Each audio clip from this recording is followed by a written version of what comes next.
안녕하세요. 살아있는 책 산책입니다. 오늘 산책길의 책은 로베르트 골린코프와 캐시 허시파색의 최고의 교육입니다. 2018년에 나온 책이며 우리나라에서도 많은 분들이 읽은 책이라고 하는데요.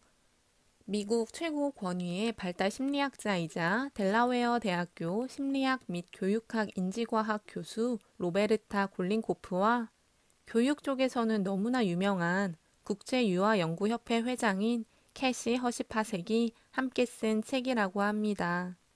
두 사람은 교육과 심리학 분야에서 20여 년 동안 함께 작업을 수행했고, 전 세계 국가들이 교육개혁을 추진할 때 최우선으로 자문을 구하는 교육과학자들이라고 합니다. 약 400페이지가 되는 책으로 교육에 몸담고 계신 분들은 꼭 읽어야 하는 책이며 학부모님들한테도 꼭 필요한 책이라고 생각이 듭니다. 이 책에서 미래를 주도적으로 살아가기 위해 우리 아이들한테는 6C가 꼭 필요하다고 하는데요. Collaboration, Communication, Contents, Critical Thinking, Creative Innovation, Confidence 이렇게 6가지가 필요하다고 합니다. 6C를 어떻게 기를 것인지를 각 챕터별로 이야기하고 있고요. 특히 학교에서 6C 역량을 키우게 하기 위해서는 지식을 소화시키는 것이 아니라 지식을 변화시켜야 한다고 뇌 발달 분야 전문가 존 브루어 교수가 이야기했다고 합니다.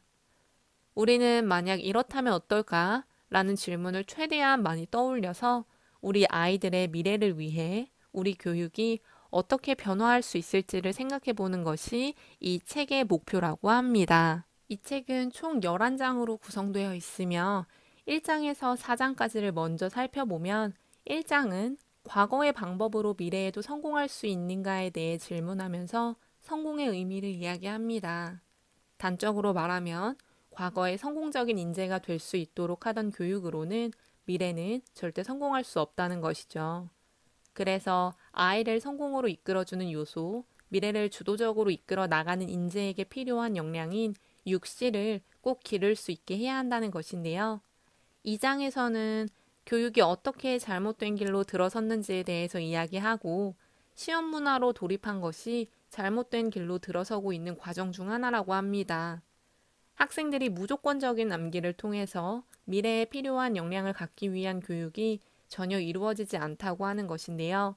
두 저자도 시험은 중요하지만 시험에 목을 매는 것은 조금 불필요하다고 이야기하고 있는 것 같습니다. 3장에서는 싱가포르, 핀란드, 캐나다, 우루과이 등 혁신적인 교육이 이루어지는 사례를 이야기하고 있습니다. 싱가포르, 핀란드, 캐나다는 교육국가로 잘 알려져 있는데 우루과이는 이 책을 보면서 새롭게 알게 되었습니다. 함께 공유하고 싶어서 이야기를 하자면 남미 우루과이는 디지털 세상과의 도약을 위한 실험을 시도하고 있다고 합니다. 지난 7년 동안 우루과이 정부는 학생들과 교사들에게 50만 대가 넘는 랩탑 컴퓨터를 배포했다고 하는데요. 온라인 학습을 위한 기본 정보 교육적 연결인 프로그램으로 기술을 분배하고 지식을 촉진하며 사회적 평등을 추구하기 위해 설계되었다고 합니다. 책과 교육자료, 그리고 온 가족이 사용하고 즐길 수 있는 게임과 함께 랩탑을 준다고 하는데요. 모든 공원, 도서관, 학교는 인터넷으로 연결되어 있으며 교사들은 아이들의 놀이가 어떻게 학습으로 전환되었는지 알 수 있다고 합니다. 4장은 하드 스킬과 소프트 스킬에 대해서 이야기하고 있습니다. 하드 스킬은 전통적인 성적표에 정렬된 과목들이라고 하며 쉽게 판별되고 시험을 보고 시간의 흐름에 따른 변화를 추적할 수 있는 측정 가능한 결과들이라고 합니다. 예를 들면 수학, 읽기, 타이핑 등이 있으며 일터에서는 컴퓨터 프로그래밍, 기계 조종 또는 특정한 과학적 기술에 대한 지식 같은 역량이라고 합니다. 소프트 스킬은 하드 스킬을 제외한 모든 역량이라고 할 수 있으며 적응력, 자율성, 의사소통 능력, 창의력, 문화적 감수성, 공감력, 고차원적인 사고 능력, 일관성, 계획성, 긍정적인 태도, 전문성, 회복 탄력성, 자기 통제 등이 있다고 합니다. 그럼에도 불구하고 부모들이 집착하는 것은 소프트 스킬이 아닌 하드 스킬이라고 하는데요. 피터 드러커가 이야기한 것처럼 앞으로를 주도해 나갈 지식 근로자들에게는 소프트 스킬이 필요하다고 합니다. 미국 공중보건 저널에 실린 연구 중에서 1990년대 유치원에 다니던 753명의 아동들이 25세까지가 될 때까지 20년간 추적한 결과에 따르면 사회적인 역량 점수가 1점씩 높아질 때마다 아이들이 대학에 진학할 확률은 2배 높게 나타났고 25세가 되었을 때 풀타임 직장을 다니고 있을 확률은 46%가 높아졌다고 합니다. 데일 카네기의 말처럼 사회적 기술은 유치원생에게도 영향을 미칠 뿐 아니라 살아가는 데 매우 중요하고 아동들이 성인이 된 후에 성공적인 인생과 직업적 행복을 예측할 수 있도록 도와준다고 합니다. 5장부터 10장까지는 두 명의 저자가 중요하게 이야기하는 6시 역량을 기르기 위해서 학교 안팎으로 어떻게 하면 좋을지를 이야기해주고 있는데요. 4단계에 걸쳐서 이야기를 하고 있는데 시간상 4단계를 모두 전달하기는 어려울 것 같아서 각 요소별로 중요한 부분을 추려서 말씀드리겠습니다. 첫 번째 C는 콜라보레이션, 협력입니다. 협력은 인간이 배우는 방법, 과제를 달성하고 스스로의 능력 발휘를 개선하는 핵심적인 역할이라고 합니다. 오프라인이던 온라인이던 상관없이 협력은 상호작용을 통해서 뛰어난 배움을 얻을 수 있다고 하는데요. 학교에서도 직장을 가서도 사회를 나가서도 우리는 팀으로 일을 하는 시간이 많고 팀으로 일할 때 사회의 감정적인 통제력을 길러주면서 스스로 충동을 조절할 수 있는 능력을 기르게 된다고 합니다. 결국 함께 어울려서 무언가를 구축해 나가는 기회를 우리는 학생들에게 많이 주어야 한다는 것인데요. 부모는 집에서, 선생님은 학교에서 협력하는 모습을 직접 보여주는 것도 학생들에게 큰 도움이 된다고 합니다. 두 번째 C는 커뮤니케이션, 의사소통입니다. 협력을 하기 위해서는 의사소통이 정말 중요하다고 생각이 드는데요. 현대의 커뮤니케이션은 물리적인 요인을 뛰어넘어 그 누구와도 할 수 있는 시대입니다. 두 명의 저자가 이야기하는 커뮤니케이션의 두 가지 주요 영역은 말하기와 작문이라고 합니다.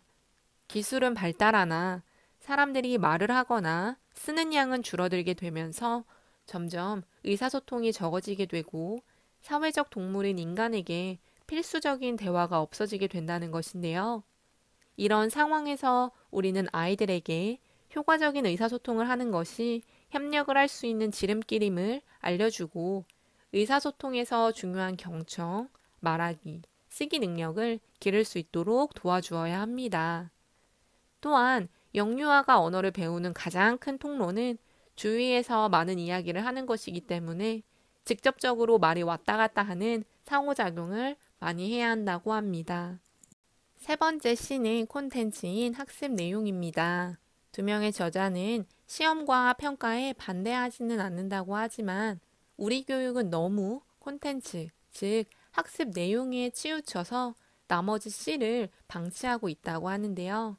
자신이 학습을 잘했는지 시험을 보기 위해서는 콘텐츠를 암기하고 학습을 하는 사이에 다른 친구들과의 협력과 의사소통은 배제되고 있다는 것이죠. 우리는 빅데이터 시대를 살고 있으며 우리 머릿속에 저장할 수 있는 학습 내용은 결코 검색하면 나오는 학습 내용보다 많을 수 없습니다. 따라서 콘텐츠는 매우 중요하지만 알려진 사실만을 가르치는 것에서 끝나는 것이 아니라 깊이 있는 학습을 하기 위해서는 학생들이 사고할 수 있는 기회를 주어야 한다고 합니다. 네 번째 C는 Critical Thinking입니다. 비판적 사고인데요. 미국에서 역시 유치원 때부터 대학 입시 전쟁이 시작된다고 합니다.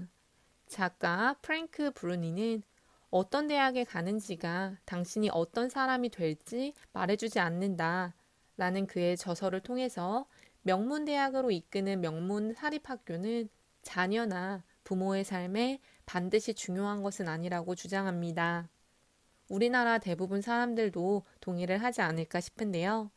아이들이 행복하고 건강하고 분별력이 있는 사람이 되기 위해서는 비판적 사고가 필요하다고 합니다. 특히 정보의 홍수에 살고 있고 빅데이터 사회를 살고 있는 우리에게 비판적 사고가 없다는 것은 너무나 위험합니다. 무조건 수용을 하는 것이 아닌 의문을 가져보고 제대로 된 정보인지를 판단하는 것이 우리 아이들이 갖추어야 하는 필수적인 역량인데요. 이를 위해서는 관찰, 경험, 숙고, 추론, 의사소통이 필요하다고 합니다. 책에서는 인터넷은 쓰레기 정보로 가득하다고 말을 하고 있는데요. 무조건 쓰레기는 아니겠지만 올바르지 못한 정보도 가득하기 때문에 비판적으로 생각하고 질문하는 것은 꼭 필요하다고 합니다. Creative Innovation, 창의적인 혁신은 5번째 C인데요. 20년간 점점 창의성은 낮아지고 있으며 우리는 점점 빠르게 늙어간다고 합니다. 소피아 로렌의 말에 따르면 창의적으로 생각을 한다는 것은 자신의 효율성과 젊음을 유지할 수 있는 방식이기 때문인데요.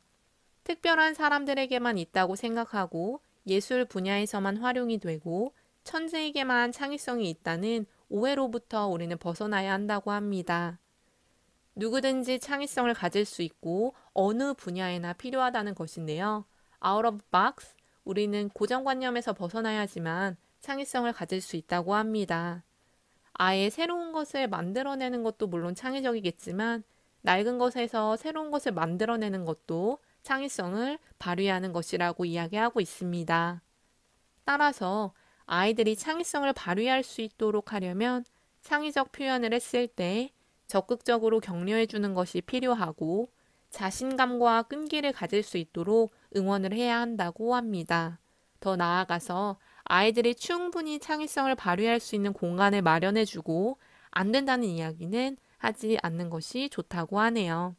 마지막 C는 confidence, 자신감입니다. 자신감은 의지와 도전 정신으로 이루어져 있다고 하는데요.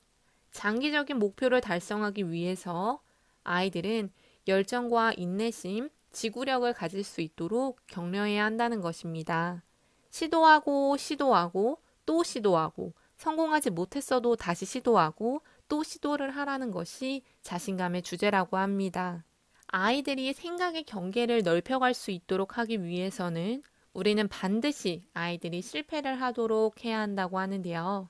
생각하고 질문하면서 그 실패로부터 교훈을 얻어 다시 시도해 볼 수 있도록 도와주어야 한다고 합니다.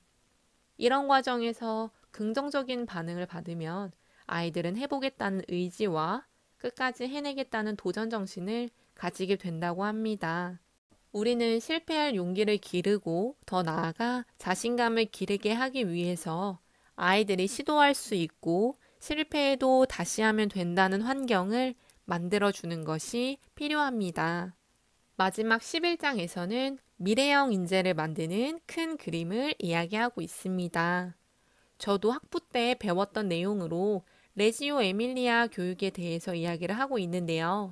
레지오 에밀리아는 이탈리아 볼로냐와 밀란 사이에 위치한 작은 마을에서 시작된 교육이며 단지 아이들을 가르치는 방식이 아닌 살아가면서 몸으로 배울 수 있게 하는 교육이라고 합니다.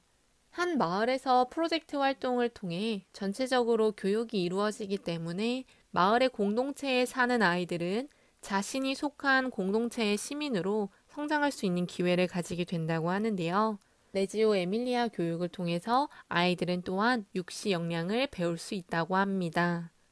로봇과 살아갈 우리 아이들에게 진짜 필요한 것이 무엇일지를 물어보는 두 저자처럼 지금까지 해왔던 교육이 정말 획기적으로 변하지 않는 이상은 결국 전 세계적으로 도태될 수밖에 없다는 생각이 들었습니다. 교육에 관심을 가지고 있는 분들이 더욱 생각을 바꾸고 기존의 것을 탈피하려는 노력이 절실하지 않을까 싶습니다. 오늘의 산책길의 책은 로베르트 골린코프와 캐시 허시파색의 최고의 교육이었습니다. 감사합니다.